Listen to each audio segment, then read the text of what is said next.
The Whispering Marsh, written by D.R. Davis. Morning in Stonehaven came slow and silver, the kind of morning that swallowed sound.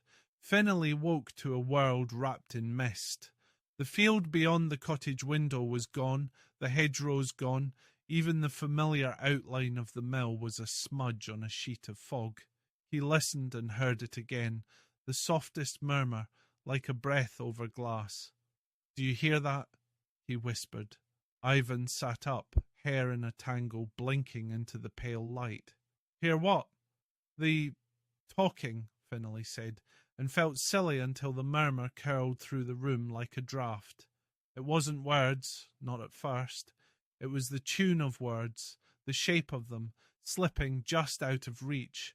They dressed in a hurry, tugged on boots still damp from yesterday's puddles, and stepped into the world of mist. Stonehaven's cobbles were slick and dark, the street lamps no more than halos. The village felt smaller, closer, as if the fog had folded it in half. "Finn," Eivan said. "The voices." Now Eivan heard them too, a braid of whispers winding through the air. Some sounded kind, like grandmother's, and some thin and sharp as the edge of a shell.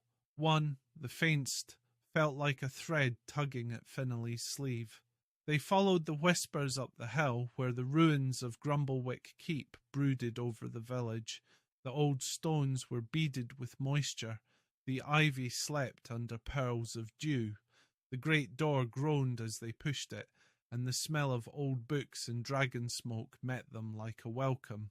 "Ah, there ye are!" came a voice from everywhere at once, deep as a hearth, warm as bread. "My storm-tossed lads, tracking fog like foxhounds." Grumblewick uncurled from a shadowed archway, neither too big nor too small, just the right size to fill the hall without frightening it. A dragon who could change his bigness like a man changes a coat. His scales were a green so dark they were almost black, smoke soft at the edges. His golden eyes caught the candlelight and made it dance. "Listen," Finnely said. "Do you hear it?" Grumblewick tilted his head. The mist had crept indoors in the thin way mist does, all fingers and lace. He closed his eyes and breathed, and the fog stirred like a cat under a hand. "Aye," he murmured, "the marsh is singing again." "The marsh?" Eivan said. He imagined mud to his knees and boots that never dried. "A thistle of a place," Grumblewick said. "Older than the village, older than the stones of this keep. It holds paths that walk away while you're still on them, and lights that pretend to be stars." "Why is it singing?" Finnely asked.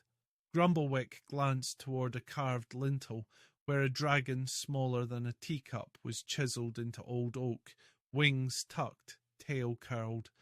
"Once upon a time, and not so long that the earth's forgotten, the marsh kept a guardian of its own. Not a dragon, mind you, but cousin close. A will-o'-wisp with a heart, gentle as rain, and brighter than the moon on a tin pail. She guided travellers who listened and misled the greedy who wouldn't. Then the world grew loud. She grew tired. One winter, thick as wool, she vanished." Eivan's eyes widened. "Vanished where?" "If I knew," said Grumblewick, "I'd be there now with a lantern and a basket of scones. I only know this. When the marsh sings, something's afoot, and feet as brave as yours might find it." The whispers braided tighter, like a rope thrown from far away. Finnely felt it draw him, not harshly, more like an invitation, a story that wanted to be finished. Grumblewick's eyes narrowed. "Not all voices in the fog wish you well," he said softly. "Some are echoes with teeth, but some will lead you home if you keep your wits in a neat bundle." "Which ones are which?" Eivan asked. "That," said Grumblewick, "is the puzzle, and puzzles are my favourite breakfast. Come."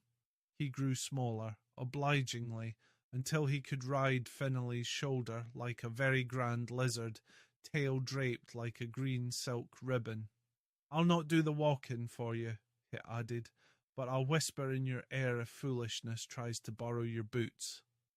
They left the keep and took the path behind the mill, where the land softened into reeds and shallow pools. The marsh waited, smudged and soft, its grasses bowing like courtiers. Mist slithered low, threading the ground with white ropes. At the edge, the whispers sharpened. One voice, like silver bells, sang of a straight way and a quick return. Another, sweet as honey, promised treasure. A third voice was quieter than both, almost shy, like the hum of a kettle before it boils. Eivan reached for Finnely's sleeve. Which do we follow? Grumblewick's tail tapped Finnely's collarbone. Listen with more than your ears, he murmured. Truth tends to breathe. Lies tend to pant. The whisper wasn't calling them. It was warning them. What waits beyond the reeds? Watch part 2 of The Whispering Marsh and subscribe to Trouble and Scales for more.